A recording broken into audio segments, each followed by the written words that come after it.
हाय दोस्तों, आज मैं आपके लिए 1999 में रिलीज़ हुई मैग्नोलिया मूवी को एक्सप्लेन कर रहा हूँ। ये मूवी 3 ऑस्कर्स के लिए नॉमिनेट हुई थी और इसने टोटल 28 बड़े अवार्ड्स अपने नाम किए थे। ये मूवी लाइफ में हमारे पास्ट और उससे जुड़े कुछ अजीब कोइंसिडेंट्स पर बेस्ड है, जिसे हम कभी भी अपने प्रेजेंट का पार्ट नहीं मानते हैं, पर ये सारी चीज़ें हमारे एक्शंस और डेस्टिनी के इर्द गिर्द घूम रही होती हैं। तो चलिए बिना किसी देरी के कहानी को शुरू करते हैं।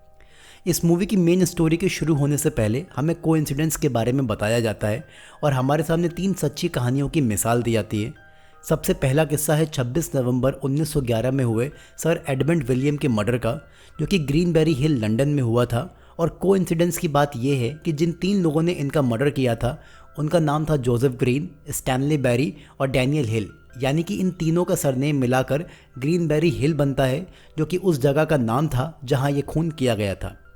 दूसरा किस्सा है जून 1983 में हुए एक स्कूबा डाइवर रेनो गेजेट की मौत का, जिसकी बॉडी पेड़ के ऊपर टंगी मिली थी। और ऐसा बताया जाता है कि इस मौत के मालूम चलने पर अगले दिन ही फायर फाइटर क्रेग हैंसन ने सुसाइड कर लिया था।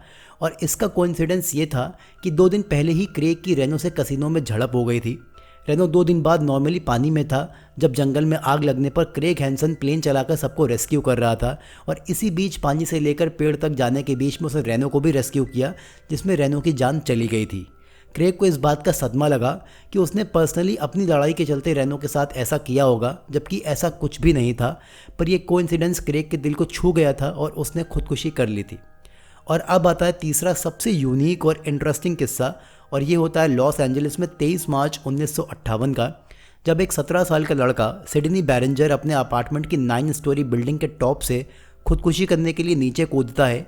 इसी टाइम पर 6th फ्लोर में एक मियाँ बीवी आपस में लड़ाई कर रहे होते हैं और बीवी अपने पति पर गोली चला देती है और ये गोली उसके पति के ना लगकर खिड़की से नीचे गिर रहे सिडनी को लग जाती है, जिससे उसकी मौत हो जाती है।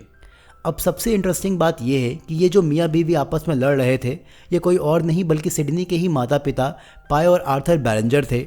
और इसमें सबसे बड़ा कोइंसिडेंस ये था कि जिस राइफल से एक गोली चलाई गई थी वो हमेशा खाली रहती थी और सिडनी के माँ बाप हमेशा एक दूसरे को डराने के लिए उससे शूट करने की धमकी देते थे। पर सिडनी ने अभी 2 दिन पहले ही उस राइफल में गोलियां डालकर उसे लोड कर दिया था कि वो बंदूक से निकली गोली भी उसके लिए ही बनी थी और इसी के चलते उसकी जान चली गई थी। तो ये थे कोइंसिडेंसेस। और अब हम चलते हैं मूवी की मेन कहानी की तरफ। इन कहानी की शुरुआत एक प्ले बॉय फ्रैंक टीजे मैकी से होती है, जो कि अपने लाइव स्टेज शो पर सामने बैठे मर्दों को लड़कियां पटाने और उन्हें सेड्यूस करने की ट्रिक्स सिखा रहा होता है। फ्रैंक ने इसके लिए बाकायदा एक अपना प्रोग्राम भी बनाया है जिसका नाम सेड्यूस एंड डिस्ट्रॉय है, जो कि ऑडियो और वीडियो दोनों ही फॉर्मेट में मार्केट में अवेलेबल है। अब सीन शिफ्ट होता है जिम करिंग पर, जो कि एक ईमानदार पुलिस ऑफिसर है और हमेशा अपनी सर्विस से लोगों के लिए कुछ अच्छा करना चाहता है। जिम अपनी पुलिस ड्यूटी पर होता है और तभी उसे एक अपार्टमेंट से डिस्टर्बेंस की कॉल आती है। जिम उस फ्लैट में पहुंच जाता है जहां से ये शोर हो रहा था। यहाँ पर जिम को एक मार्सी नाम की लेडी मिलती है, जो जिम को बिना उसकी किसी सवाल का जवाब दिए वापस लौट जाने को कहती है। जिम को यहाँ मार्सी पर थोड़ा शक होता है और वो मार्सी की हथकड़ी लगाकर घर की ज़बरदस्ती तलाशी लेने लगता है और उसे क्लोजेट में मार्सी के हस्बैंड की डेड बॉडी मिलती है। अब सीन शिफ्ट होता है लिंडा पर, जो कि एक मशहूर quiz show what do kids know के प्रोड्यूसर अर्ल की पत्नी है और फिलहाल अर्ल के वकील के पास उसकी विल चेंज करवाने आई है। लिंडा एडवोकेट से कहती है कि उसे अर्ल से कभी भी प्यार नहीं था, उसने बस पैसों के लिए उससे शादी करी थी।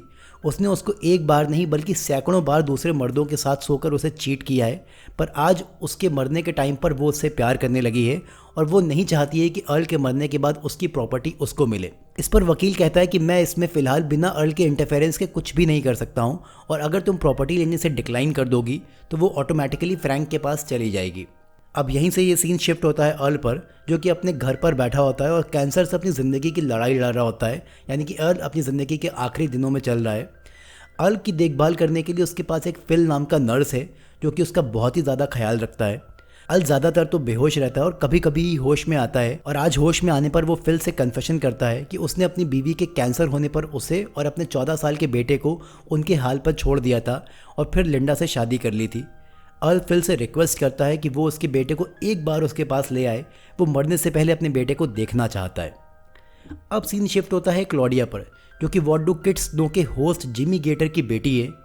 क्लॉडिया बार में एक लड़के को अपने साथ घर लेकर आती है और ड्रग्स लेने के बाद उसके साथ सेक्स करती है। अगली सुबह क्लॉडिया के पास उसके फादर जिमी गेटर आते हैं, जिन्हें वो लड़का गेट खोलता है जिसने क्लॉडिया के साथ रात बिताई है। जिमी को ये देखकर काफ़ी बुरा लगता है और वो सीधा आकर क्लॉडिया से बात करता है। क्लॉडिया जिमी को देखकर ही गुस्से से पागल हो जाती है और उसे तुरंत घर से जाने के लिए कहती है। जिमी उसे समझाने की बहुत कोशिश करता है और यहाँ तक भी कहता है कि उसे कैंसर है और वो बस 2-3 महीनों का ही मेहमान है, पर क्लॉडिया उसकी कुछ भी नहीं सुनती है और जिमी को अपने घर से बाहर निकाल देती है। अब सीन शिफ्ट होता है डॉनी नाम के इंसान पर, जो कि एक इलेक्ट्रिक स्टोर में काम करता है। डॉनी फिलहाल फाइनेंशियली काफ़ी सफ़र कर रहा है, पर अपने बचपन में वो व्हाट डू किड्स नो का चैम्पियन था और उसने उससे बहुत पैसे कमाए थे, पर उसके ये सारे पैसे उसके माँ बाप ने उससे ले लिए थे और इस वजह से उसके पास आज कुछ भी नहीं है। डॉनी को आज उसका बॉस सोलोमन काम से निकाल देता है। डॉनी उससे बहुत रिक्वेस्ट करता है, लेकिन वो डॉनी की एक भी नहीं सुनता है। अब हमारी मुलाकात एक जीनियस बच्चे स्टैनली से होती है, जो कि फ़िलहाल व्हाट डू किड्स नो का चैम्पियन है और काफ़ी हफ्तों से सुर्खियों में बना हुआ है। स्टैनली की हालत भी ठीक डॉनी की तरह ही है, क्योंकि स्टैनली के फादर रिक एक तरीके से उसे पैसे कमाने के लिए यूज़ कर रहे हैं और इस चक्कर में रिक ने स्टैनली का ख्याल रखना तक बंद कर दिया है। अब सीन दोबारा से घुमाकर डॉनी पर जाता है, जो कि जॉब से फायर होने के बाद एक बार में बैठता है और वहाँ पर एक बारटेंडर को देखता है, जो कि उसे काफ़ी पसंद आता है। इस बारटेंडर ने ब्रेसेस पहने हुए थे। डॉनी सोचता है कि वो भी अगर दांतों में ब्रेसेस पहन लेगा तो बारटेंडर उससे इम्प्रेस हो जाएगा। अब हमें जिम को दिखाया जाता है, जो कि क्राइम सीन पर है और इस केस को पुलिस ने एड्रेस कर लिया है। मार्सी के घर पर क्लोजेट में जो डेड बॉडी मिली थी वो उसके हस्बैंड की ही कंफर्म कर ली गई है, पर अभी ये पता नहीं चल पाया है कि ये खून किसने किया था। जिम के अपार्टमेंट के बाहर आने पर उसकी मुलाकात एक डिक्सन नाम के बच्चे से होती है।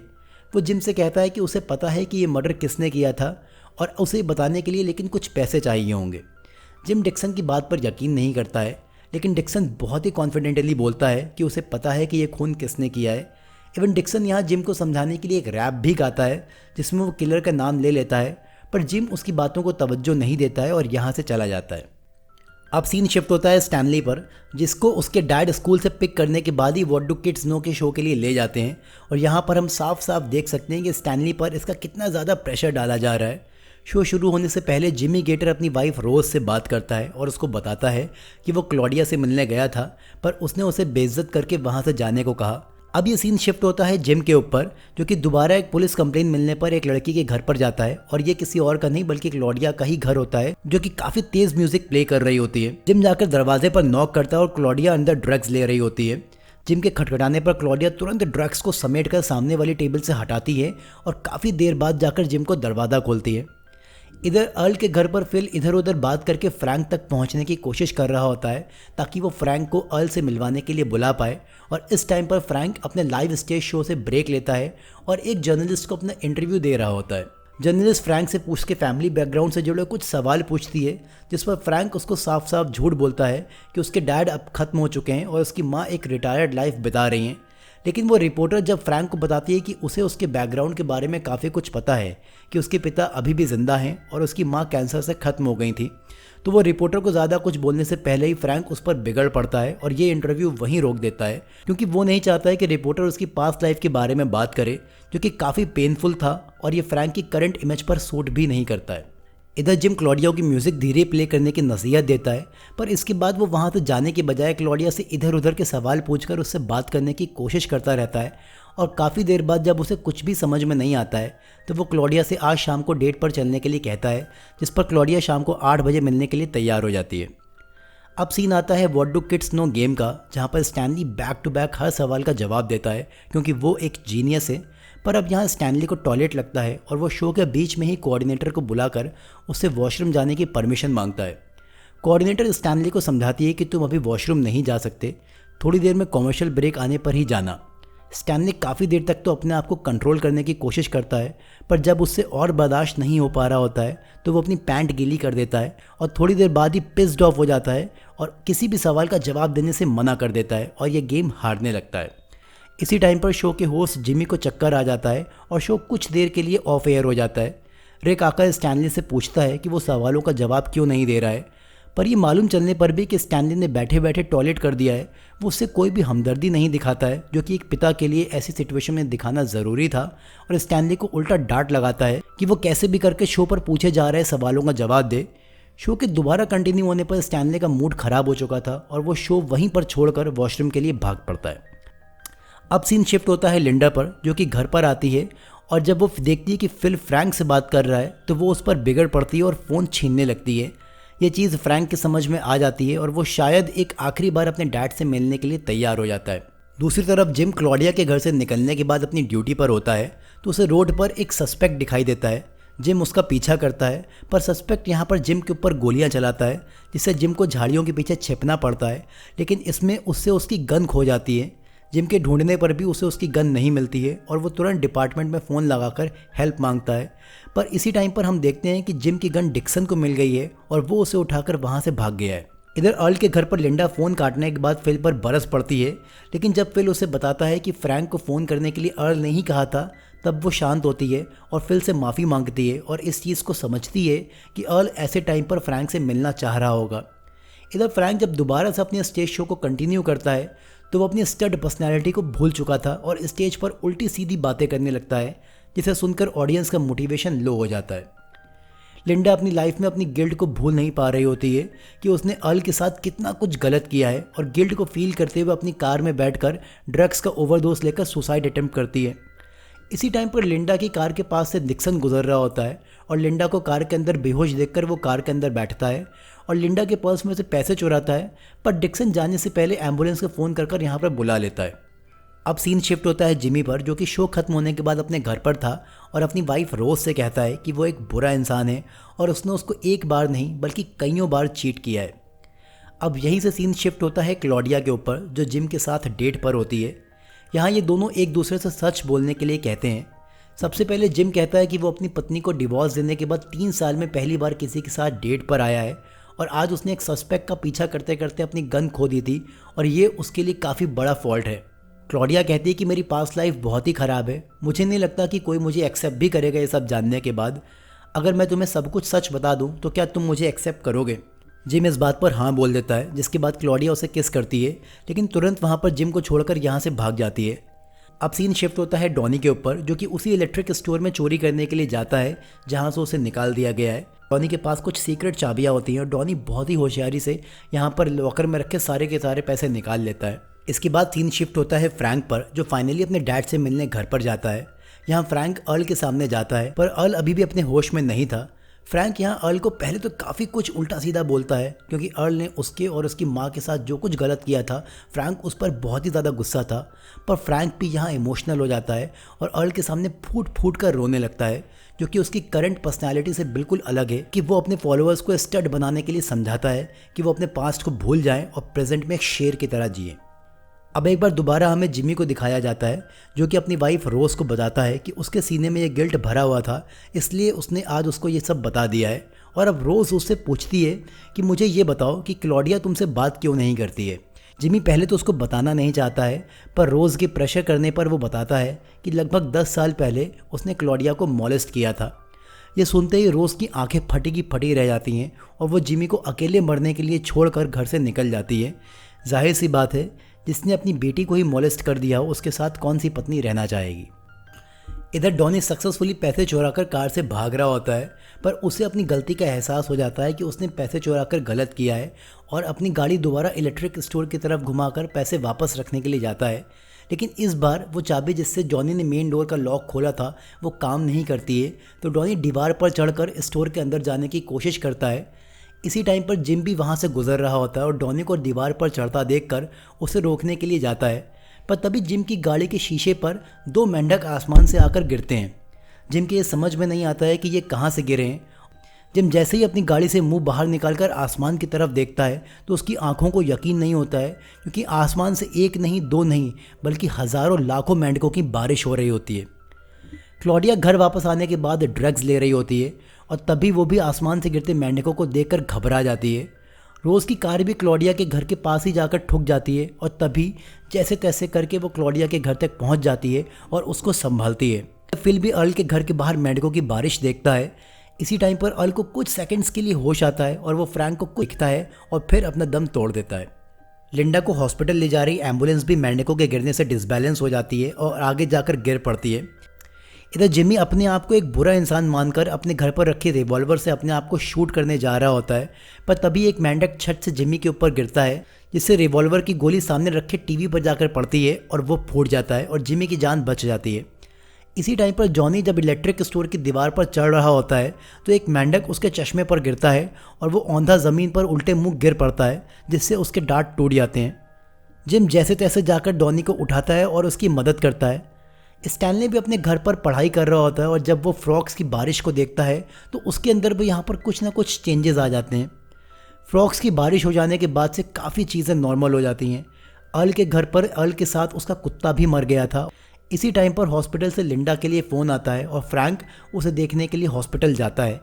स्टैनले पर भी फ्रॉक्स की हुई बारिश का असर आता है और वो अपने डैड के रूम में जाकर उनसे बहुत क्लियरली बोलता है कि उन्हें उसके साथ अच्छा बिहेव करना चाहिए। इधर डॉनी जिम के साथ बैठा अपनी इस चोरी की हरकत पर रो रहा होता है और तभी जिम की खोई हुई गन आसमान से आकर गिरती है। इसके बाद डॉनी जिम के साथ स्टोर के अंदर जाकर सारे चुराए हुए पैसे वापस रख देता है। जिम डॉनी से कहता है कि तुम जाकर अपने दांत ठीक करवाना और उसमें जो भी खर्चा आएगा वो मैं दे दूंगा। जिम इसके बाद क्लॉडिया से मिलने जाता है, जहां वो क्लॉडिया से कहता है कि वो उसे नहीं छोड़ने वाला है, चाहे उसकी पास्ट लाइफ कितनी भी ख़राब क्यों ना हो और चाहे वो कितनी भी स्टूपिड क्यों ना हो। जिम की इस बात पर क्लॉडिया स्माइल करती है और इसी के साथ इस फिल्म की कहानी भी यहीं पर ख़त्म हो जाती है। आइए अब बात करते हैं इस फिल्म के कंक्लूजन की। तो सबसे पहले इस फिल्म का एक बहुत ही फेमस डायलॉग है, you may be get through with the past but the past isn't through you. मतलब तुम भले ही अपने पास्ट को भूल गए हो पर तुम्हारा पास्ट तुम्हारे साथ ही रहेगा। और यही इस फिल्म में जिमी, अर्ल और लिंडा के साथ हुआ है, क्योंकि तीनों ने अपने पास्ट में गलतियां करी थी और इन तीनों के अंदर गिल्ट ही गिल्ट भरी हुई थी, जिसकी वजह से ये हमेशा परेशान रहते थे। अब बात करते हैं कोइंसिडेंस की, कि हम जो भी करते हैं वो कहीं ना कहीं इस प्रकृति में या इस दुनिया में रिकॉर्ड हो रहा होता है और हमारा फ्यूचर कहीं ना कहीं वैसा ही बन रहा होता है। जैसे डॉनी के दांत बिल्कुल सही थे, लेकिन बारटेंडर को इम्प्रेस करने के लिए उसकी चाह उसे चोरी करने तक ले आई और फिर उसके दांत सच में ख़राब हो गए। अब बात करते हैं इस मूवी के सबसे कॉम्प्लेक्स कैरेक्टर डिक्सन की, जिसका कुछ भी क्लियर नहीं है कि वो कौन था और क्या था, पर वो जो भी था इस मूवी की स्टोरी में उसको बहुत कुछ मालूम था। जैसे उसने शुरुआत में ही जिम को कहा था कि वो खूनी को जानता है और साथ ही साथ उसने अपने आप को प्रॉफिट भी बोला था, पर जिम ने उसकी बातों पर गौर नहीं किया था। डिक्सन सडनली लिंडा की कार के पास पहुंच गया था और उसने उसकी जान बचाई, यानी वो लिंडा को भी मरने नहीं देना चाहता था। डिक्सन ने ही जिम की गन चोरी करी थी, जबकि वो वहां पर पहले से मौजूद नहीं था और बाद में ये गन जिम के सामने आसमान से आकर गिरी थी, यानी कि जिम की गन डिक्सन के थ्रू कुछ तो रोल प्ले करती है। अर्ल के घर पर अर्ल के साथ उसका एक कुत्ता भी मरा था और इसका कंक्लूजन ये है कि फ्रैंक अपने स्टेज शोज पर अपने आप को कुत्ता बोलता था तो just get the wild behaviour, और कुत्ते के मरने का मतलब है फ्रैंक के अंदर का वो जानवरपन जिसे वो हमेशा लड़कों को सिखाता था कि लड़कियों को कैसे यूज़ करना है, उनके साथ कैसे सोना है, वो भी साथ में मर गया है और शायद यही रीज़न था कि वो क्लॉडिया को देखने हॉस्पिटल जाता है। अब बात करते हैं इस मूवी में फ्रॉग रेन। तो ये फ्रॉग रेन का कॉन्सेप्ट इस मूवी के डायरेक्टर पॉल थॉमस एंडरसन ने बाइबल से लिया है, क्योंकि जैसे इस मूवी में फ्रॉग रेन होने के बाद हर कैरेक्टर के अंदर चेंजेस आए थे और सबको अपनी गिल्ट और गलतियों का एहसास हो गया था, ठीक ऐसे कुछ लोगों को एहसास कराने के लिए गॉड ने बाइबल में लिखी फ्रॉग रेन कराई थी। बाकी इस मूवी का सबसे मेन मैसेज अपने पास को इग्नोर ना कर उससे सीखना, अपनी गलतियों का एहसास करना और लोगों को माफ़ कर देना है। यही चीज़ मूवी के लास्ट में क्लॉडिया के स्माइल में बताई जाती है कि वो सब कुछ भूल कर आगे बढ़ने के लिए तैयार हो गई है। तो यही था इस मूवी का एक्सप्लेनेशन। वीडियो पसंद आया हो तो आप वीडियो को लाइक करिए, चैनल को सब्सक्राइब करिए। फिर मिलता हूँ आपसे एक ज़बरदस्त कहानी के साथ। तब तक आप लोग अपना ख्याल रखिए। Goodbye, take care.